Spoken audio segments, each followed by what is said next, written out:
کسی نے کبھی یہ کہا کہ ہم سیاست چھوڑیں؟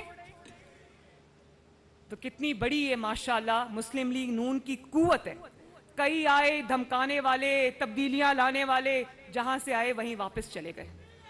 جماعت کی اور بھی کوالٹیز بہت ہیں، لیکن ایک سب سے بڑی کوالٹی یہ ہے پاکستان مسلم لیگ نون کی کہ پاکستان مسلم لیگ نون کے، میں اس لیے نہیں کہہ رہی کہ وہ میرا والد ہے، کہ نواز شریف ہے پاکستان مسلم لیگ نون کے پاس. نواز شریف کو مٹانے والے کئی آئے کئی چلے گئے، اور اللہ تعالیٰ کا فضل دیکھو، نواز شریف آج اکیلا پوری آب و تاب کے ساتھ پاکستان کے سیاسی میدان میں چمک رہے، حالانکہ وہ ابھی ملک میں موجود نہیں ہیں. اس کی وجہ یہ بھی ہے کہ جب مشکلات آئیں تو نواز شریف صاحب نے سینہ تان کے ان مشکلات کا سامنا کیا. یہ نہیں کہا کہ میرے کارکنوں نے کیا ہوگا، مجھے کیا پتا کس نے کیا، میں تو گھر میں آرام سے بیٹھا تھا. بیٹی کا ہاتھ پکڑ کے آیا اور اڈیالہ جیل چلا گیا، کارکنوں پہ آنچ نہیں آنے دی. یہ نہیں کہا کہ میرے کارکنوں نے کیا ہے، مجھے کیا پتا کیا کیا ہے، میں تو اندر تھا.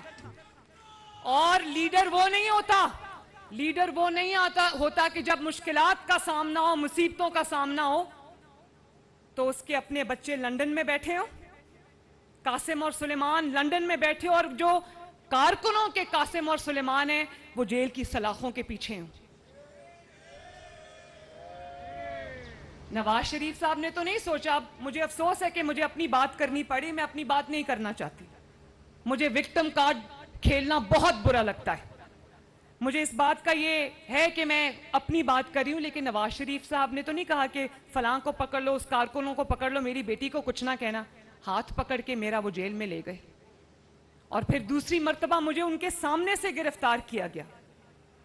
لیکن انہوں نے، اور مجھے آج بھی یاد ہے کہ ان کی آنکھوں میں آنسو آئے تو شہباز شریف صاحب نے ان کے کندھے پر ہاتھ رکھ دیا، اور نواز شریف صاحب نے ایک بات نیب کو کہی. جو افسران مجھے گرفتار کرنے آئے، انہوں نے کہا کہ ایک بات، ایک جملہ کہا کہ یاد رکھنا وقت ایک جیسا نہیں رہتا کبھی. اور جب لوگوں کے بچوں پہ مشکلات آئیں، جن کو ورغلایا، جن کے دماغوں میں، جن کی رگوں میں بارود بھرا، جن کے ہاتھوں سے لیپ ٹاپ اور کتابیں لے کے، جن کے ہاتھوں میں پیٹرول بم اور ہتھیار پکڑا دیے، ان کو ورغلایا کہ جاؤ جا کے قومی تنصیبات پر حملہ کرو، افواج پاکستان کی تنصیبات پر حملہ کرو، شہداء کی یادگاروں اور علامتوں پہ حملہ کرو. اور جب وہ پکڑے گئے اس سازش میں، تو اپنے گھر سے بیٹھ کے ٹویٹ کر رہے کہ مجھے قاسم اور سلیمان کے ساتھ شمالی علاقہ جات میں ہائیکنگ بڑی یاد آ رہی ہے.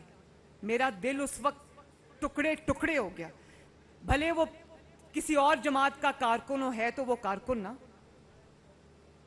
تو مجھے بڑی تکلیف ہوئی اس بات کی. اور پھر کہتا ہے کہ میرے بچوں کے لیے یہ ملک ٹھیک نہیں ہے. قوم کے بچوں کے ہاتھوں میں جب تم نے بارود پکڑا دیا، ان کے لیے یہ ملک ٹھیک ہے، تمہارے بچوں کے لیے ٹھیک نہیں ہے.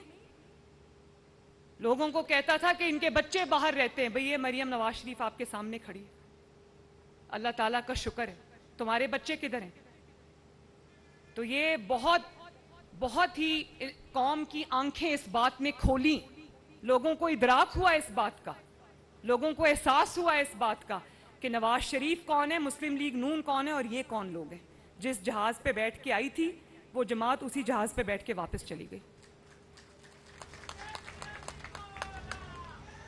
کبھی ان ماؤں کا اس کو خیال نہیں آیا جن ماؤں کے قاسم اور سلیمان جو ہیں وہ دہشت گردی کی عدالتوں میں اس وقت رل رہے ہیں. کیا پوچھا جا کے کہ ان کے پاس کوئی مدد کرنے کے لیے ہے؟ ان سب کو وہاں پر اپنی اپنی پڑی ہوئی ہے. تو یہ بڑی افسوسناک واقعات ہیں. اور پھر آپ دیکھیں ان کو کیا ترغیب دی قوم کو، کہا کہ جا کے شہداء کی یادگاروں پہ حملہ کرو.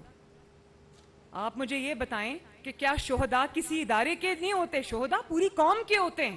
انہوں نے، جس نے لسبیلا ہیلی کاپٹر کریش حادثے پر اس نے شہداء کا مذاق اڑایا، اس شخص کو کیا پتا کہ اپنے ملک اور اپنی مٹی کی خاطر جان دینے والا سپاہی یا افسر اس کی کیا قدر ہوتی.